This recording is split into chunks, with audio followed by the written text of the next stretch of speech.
बोलिए सदगुरुदेव भगवान की जय, सरस्वती मैया की जय, गणेश जी भगवान की जय, रामायण मैया की जय, श्री रामचंद्र भगवान की जय। श्री राधे श्री राधे श्री राधे। कि संत सरल चित जगत हित, जाने शुभाव स्नेह, बाल विनय सुन कर कृपा, राम चरण रति देहु। संत सरल हृदय और जगत के हितकारी होते हैं। उनके ऐसे स्वभाव और स्नेह को जानकर मैं विनय करता हूँ। मेरी इस बाल विनय को सुनकर कृपा करके श्री राम जी के चरणों में मुझे प्रीति दें। गोस्वामी तुलसीदास जी जो है संतों की वंदना करते हैं और उनसे विनय करते हैं कि भगवान श्री राम जी के चरणों में मुझे प्रीति दें। कि बहुर बंद खल गण सति भाए, जे बिनु काज दाहिन्यो बाए, परहित हानि लाभ जिन केरे, उजरे हरस विषाद बसेरे। अब मैं सच्चे भाव से दुष्टों को प्रणाम करता हूँ, जो बिना ही प्रयोजन अपना हित करने वालों के भी प्रतिकूल आचरण करते हैं। दूसरों के हित की हानि ही उनकी दृष्टि में लाभ है। जिनको दूसरों के उजड़ने में हर्ष और बसने में विषाद है। दुष्टजन जो होते हैं उनको दूसरों के उजड़ जाने में उनको बड़ा आनंद आता है, और दूसरे अगर यहाँ बस लो जावे तो उन्हें बड़ा दुख होता है। बोले अब जियान बसे थे।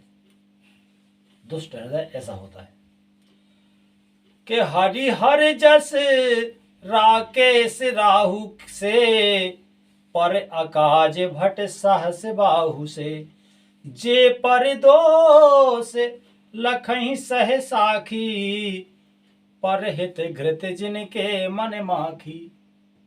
जो हरि और हर के यश रूपी पूर्णिमा के चंद्रमा के लिए राहु के समान हैं, अर्थात जहां कहीं भगवान विष्णु या शंकर जी के यश का वर्णन होता हो उसमें वे बाधा देते हैं, और दूसरों की बुराई करने में सहस्त्र बाहु के समान वीर हैं।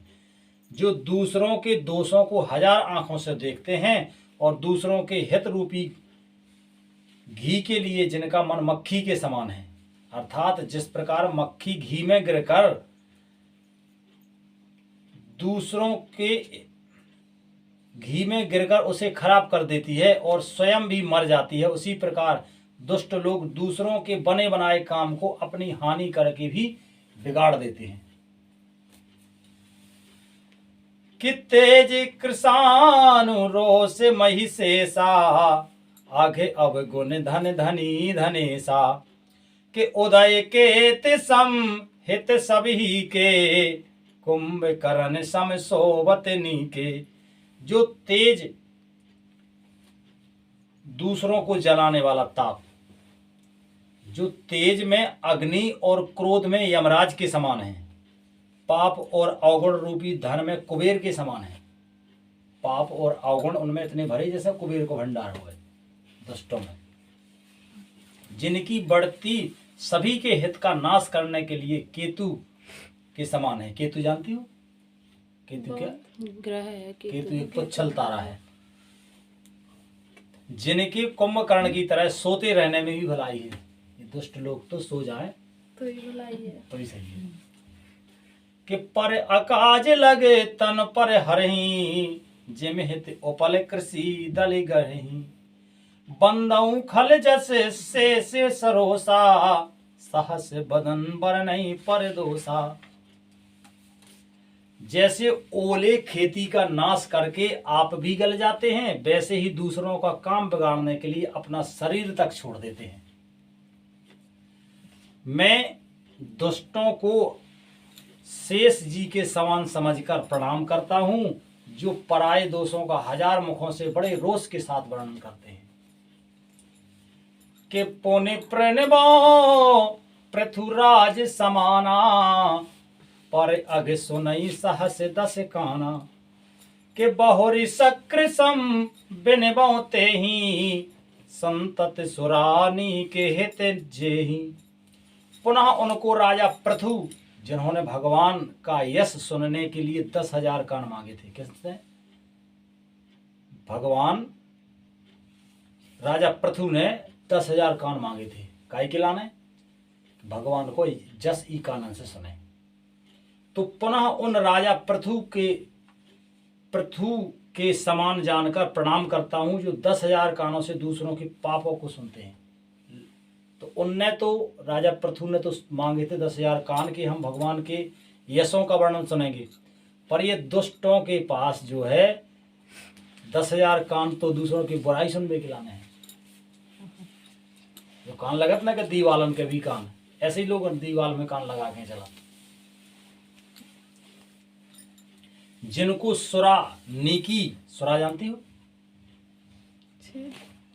जानती सुरा? सुरा कहू मदिरा, दारू। अच्छा हाँ, सुरापान सुना है, सुरापान। नहीं तो यही तो सीखने का इसमें मौका है, रामायण में मौका है। क्यों अपन पढ़ते हैं? संस्कृत इस संसार में तो एक से एक ज्ञानी विज्ञानी सब प्रकार के लोग हैं, पर हम आप लोगों को इसीलिए तो ये पढ़ना है कि ये इसमें जो लिखा है, देखो रामायण एक बहुत बड़ा ग्रंथ है, इसको अपन पूर्ण रूप से समझ नहीं सकते, लेकिन फिर भी तो अपन पढ़ेंगे, इसको समझेंगे तो कुछ तो समझ में आएगा। और फिर भगवान की कृपा तो हो जाए तो ना जाने कब पूरी समझ में आ जाए। पूरी तो नहीं तो जितना उनकी कृपा हो उतनी समझ में आए। अगर एक ही छंद को है ना? अगर जीवन में उतार तो ला तो कुछ तो प्रभाव होगा ना, उनकी कृपा से सब आनंद होगा। तो जो है सुरानीकी हितकारी मालूम देती है। इंद्र के लिए भी सुरानीक अर्थात देवताओं की सेना हितकारी है। कि बचन वज्र जेहि सदा प्यारा, उस साहस नयन पर दोष निहारा। जिनको कठोर वचन रूपी वज्र सदा प्यारा लगता है और जो 1000 आंखों से दूसरों के दोष देखते हैं। कि उदासीन अति मीत हिते, सुनत जरही खल रीत। जान पान जुग जोर जने, बिनती करऊं सप्रीत। लखन सिया रामचंद्र शंकर हरिओम। दुष्टों की यह रीति है कि वे उदासीन, शत्रु अथवा मित्र किसी का भी हित सुनकर जलते हैं। अब देखो इस प्रकार के तो सुने होंगे कि दुश्मन की भलाई सुनने में किसी को जलन होती है, पर जो दुष्ट होते हैं ना, वो तो अपने मित्रों की भी भलाई सुन के जलते हैं। वो उनकी भी अच्छा ही नहीं सुनना चाहिए, वो तो हमेशा अपनी अच्छा ही चाहते हैं कि हमारी वर्णन हो। दुष्ट लोग ऐसे होते हैं।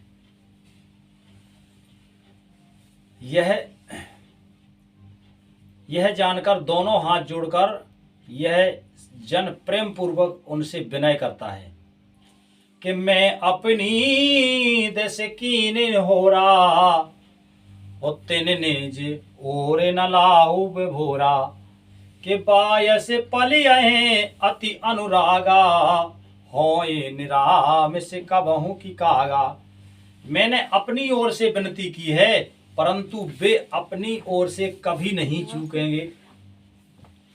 वो स्वामी जी कहते हैं कि हम तो विनती कर रहे हैं उन्हें अपनी तरफ से कि हमें बचा रही हो, लेकिन वे ना चूकें। दुष्ट लोग जो होते हैं वे मौका पे चौका मार भी नहीं चूकते।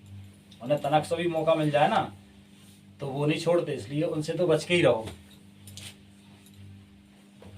तो कौओं को बड़े प्रेम से पालिए। कौआ है, कौए को बड़े प्रेम से पालिए, परंतु वे क्या कभी मांस के त्यागी हो सकते हैं? जैसे अपन उनके पाले रहोगे रोटी और जो सब खबा उतरा, लेकिन उनके जितना छोड़ो कहाँ जाए? मांस पे। ऐसी दुष्ट लोग हैं। दुष्ट, हाँ अपन सोचो कि अब तो जो अपना होगा और जो अब अहित न करे, लेकिन वो नहीं छोड़े। दुष्ट तो दुष्ट, क्योंकि वो एक प्रवृत्ति ही ऐसी है ना। लेकिन जो रामायण मैया पढ़ता है, जो पढ़ें या मन से सुने और भगवान के नाम का संकीर्तन करें तो उनकी दुष्टता की प्रवृत्ति भी बदल सकती है, अगर भगवान की कृपा हो जाए तो। नहीं तो, क्योंकि इसमें लिखा है ना कि सठ सुधरे सत्संगति पाई, तो इससे सुधर सकते हैं वो। कि मैं अपनी दिस कीन निहोरा, तिन निज ओरे न लाओ भोरा, बायस पलयई अति अनुरागा, होय निरामिय कबहू की कागा। ठीक है, कि बंदऊ संत असज्जन चरना, दुख प्रद उभय बीच कछु बरना, के बिछुरत एक प्राण हरि लेही, बिछरत एक दुख दारुण देही।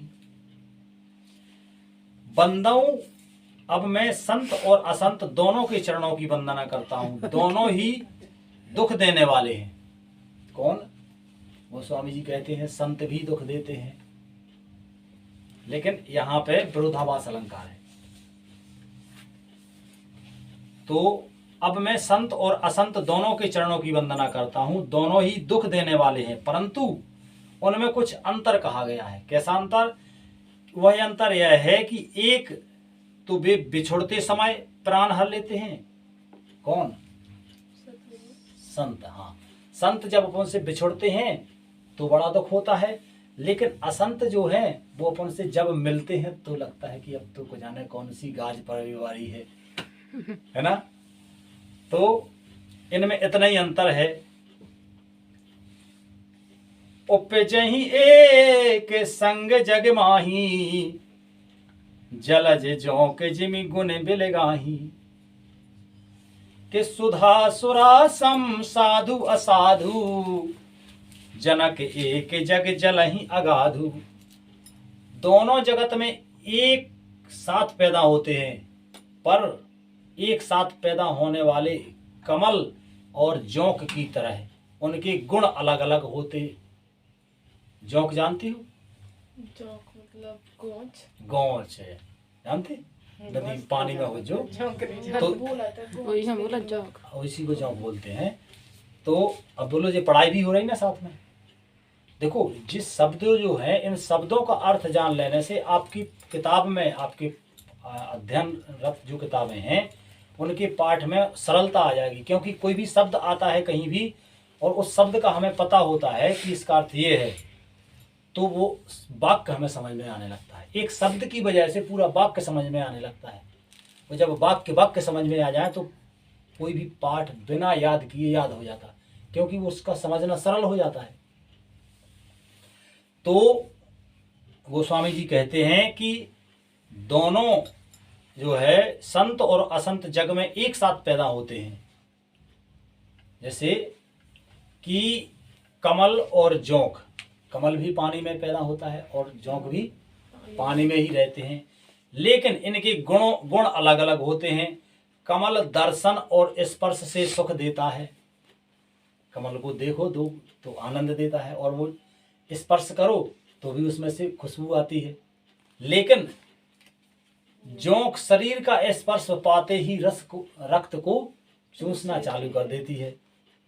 साधु अमृत के समान मृत्यु रूपी संसार से उत्पन्न करने वाले जगत रूपी अगाध समुद्र एक ही हैं। शास्त्रों में समुद्र मंथन से ही अमृत और मदिरा दोनों की उत्पत्ति बताई गई है।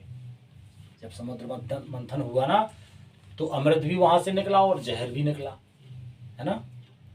तो ऐसा ही ये संसार है, गुण से अवगुण से, संतों से असंतों से भरा हुआ है। तो अब ये अपना काम है कि अपन को किन का साथ करना है, किन से बच के रहना है, किन से दूर रहना है, किन के पास रहना। ये समझ कहाँ से आएगी? सत्संगति से। और रामायण को पढ़ना सुनना ये सत्संगति ही है, क्योंकि इनमें संतों के विचार हैं कि भले अनभल निज निज कर तूती, लहते सुजस अपलो के विभूति, कि सुधा सुधा कर सुर सरि साधु, गरल अनल कलिमल सरि व्याधु, के गुण अवगुण जानत सब कोई, जो जेह भावनी के जेह सोई। भले और बुरे अपनी अपनी करनी के अनुसार सुंदर यश और अपयश की संपत्ति पाते हैं। अमृत चंद्रमा गंगा जी और साधु विष अग्नि कलयुग के पापों की नदी अर्थात कर्मनाशा, कलयुग के पापों की नदी यानी कर्मनाशा, और हिंसा करने वाला व्याघ्र, इनके गुण अवगुण सब कोई जानते हैं, किंतु जिसे जो भाता उसे वही अच्छा लगता है। सुना, इतने जो नाम बताए हैं कि अमृत चंद्रमा गंगा जी साधु एवं विष अग्नि कलयुग के पापों की नदी अर्थात कर्मनाशा, और हिंसा करने वाले व्याघ्र, व्याघ्र जानती, व्याध, हिंसा करने वाले व्याध होते हैं जो हिंसा मतलब जो हिंसक पशु भी होते हैं, हिंसक आदमी भी होते हैं, दूसरों को पीड़ा पहुंचाने वाले। ये जो है इनके गुण और अवगुण सब कोई जानते हैं, किंतु जो जिसे भाता है उसे वही अच्छा लगता है। जैसे हिंसक है वो कोई तो उसे हिंसा ही अच्छी लगती है। संतों को संतों का मिलना और अच्छे हृदय ही पसंद है। कि भलो भलाई पे लहें लहें चाहे नीच, सुधा सराहिए अमृता गरल सराह्यो मीच। लखन सिया राम चंद्र शंकर हरिओम। भला भलाई ही ग्रहण करता है और नीच नीचता को ग्रहण किए रहता है। अमृत की सराहना अमर होने में और विष की सराहना मरने में है। आज का रामन मैया को विश्राम यही देते हैं, क्योंकि अपना उद्देश्य है 1 घंटा भगवान के लिए। इस टाइम आध घंटा भजन हो गया, आध घंटा रामायण मैया का पाठ। तो अपन को जल्दी जल्दी नहीं पढ़ना है रामायण, धीरे धीरे आध घंटा में 2 दोहा 3 दोहा 5 दोहा जितने हो सकें बस उतना ही पाठ करना है, क्योंकि अपने सब घर के काम भी करने हैं। और साथ साथ हमने बहुत पहले कही थी ना एक बात कि सही प्रगति वही है जो निरंतर है हो। इससे हमें कई प्रकार के लाभ होते हैं। एक तो एक ये है कि देखो सबके अपने अपने काम है ना, वो सब व्यस्त रहते हैं। ये एक इस की वजह से कि भजन की वजह से और भजन की कृपा से और रामन मैया की कृपा से अपन यहाँ बैठते हैं एक साथ। और यही है जहाँ सुमति तहाँ संपत्ति नाना, है ना। इससे एक सुमति होती है कि सब लोग अपने अपने काम छोड़ के भैया इस टाइम पे एक साथ बैठ के भजन करना है। तो ये सत्संग भी है और ये सामंजस्य भी है। ये जो है सब लोगों का सामंजस्य है, सुमति है। तो सुमति है, तो सुमति का मतलब क्या हुआ? संधि विच्छेद करो, सु अलग करो और मत, सुधन मति। मति माने बुद्धि, सु माने अच्छी बुद्धि, यही तो सुमति है ना। तो एक साथ बैठने से सुमति यानी स्वर, एकाग्रता, एक प्रेम। जैसे जो हमारी मति है वही तुम्हारी मति हो सबकी, तो क्या होता है? तकरार नहीं होता। नहीं तो हमारे दिमाग में कुछ चलता है, तुम्हारे दिमाग में कुछ चलता है। तो हम सोचते थे कि ये काम ऐसा हो, तुम अपने हिसाब से कर रही हो। तो इसमें क्या होता है, अक्सर लोगों में परिवार क्यों टूट रहे हैं आज? क्योंकि मति में फेर है, एक साथ नहीं बैठते। तो अपना यही एक उद्देश्य है। देखो अपन कोई बहुत बड़े ना वक्ता है ना बहुत बड़े ज्ञानी है कि रामन मैया को समझ पाए। बस ऐसा है कि इनकी कृपा रहे तो अपने जो घर में प्रेम है ये प्रेम और बढ़ता रहे, आपस में एक दूसरे के प्रति प्रेम स्नेह आदर रहे। और समस्त श्रोता दर्शक बंधुओं से निवेदन है कि अगर ये हमारी रहनी आप लोगों को पसंद आए तो कृपया कर आप लोग भी ये रहनी को पसंद कीजिए और भजन कीजिए और सत्संग कीजिए। इससे आपका और सबका कल्याण होने वाला है। औरों को भी ये वीडियो शेयर कीजिए कि और लोग भी इस भजन भक्ति से जुड़ें। बाकी ज़्यादा हमारी वाणी में सामर्थ्य नहीं है, हम अपनी वाणी को विराम देते हैं। बोलो सियापति रामचंद्र की जय। श्री राधे श्री राधे।